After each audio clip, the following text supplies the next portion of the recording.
Fatty liver நிறைய பேர் வந்து நான் ஆல்கஹால் குடிக்கிறது கிடையாது, நான் ப்ராசஸ் ஃபுட்ஸ் எடுத்துக்கிறது கிடையாது, நான் பியூர் வெஜிடேரியனுங்க அப்படின்னு சொல்கிறவங்களும் இருக்காங்க. பட் இருந்தாலும் எனக்கு ஃபேட்டி லிவர் வருது அப்படின்னா அதுக்கான ஒரு முக்கிய காரணம், யாரும் பேசப்படாத காரணம் என்னன்னு பார்த்தீங்கன்னா ஃப்ரக்டோஸ்.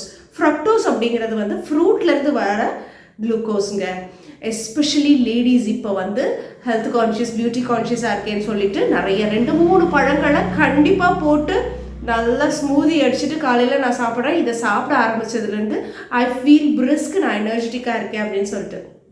ஒன்றுமே கிடையாதுங்க. அந்த ஃப்ரூட் ஜூஸில் நீங்கள் ஆட் பண்ணுற ஆர்டிஃபிஷியல் ஸ்வீட்னராக இருக்கட்டும், இல்லை சுகராக இருக்கட்டும், இல்லை ஃப்ரூட்லேயே இருக்கிற அந்த ஃப்ரக்டோஸ்ன்னு சொல்லக்கூடிய ஒரு வகையான குளுக்கோஸாக இருக்கட்டும், அது இன்ஸ்டண்ட்டாக உங்களுக்கு எனர்ஜி கொடுக்குது. ஸோ யூ ஃபீல் எனர்ஜெட்டிக், அவ்வளோதான். பட் நாளடைவில் என்ன நிறையா எடுத்துக்கொள்ளும் பொழுது உங்களோட லிவரால் அதை டைஜஸ்ட் பண்ண முடியாமல் எகைன் ஒரு ஃபேட்டி லிவராக ஃபார்ம் ஆகிடுது.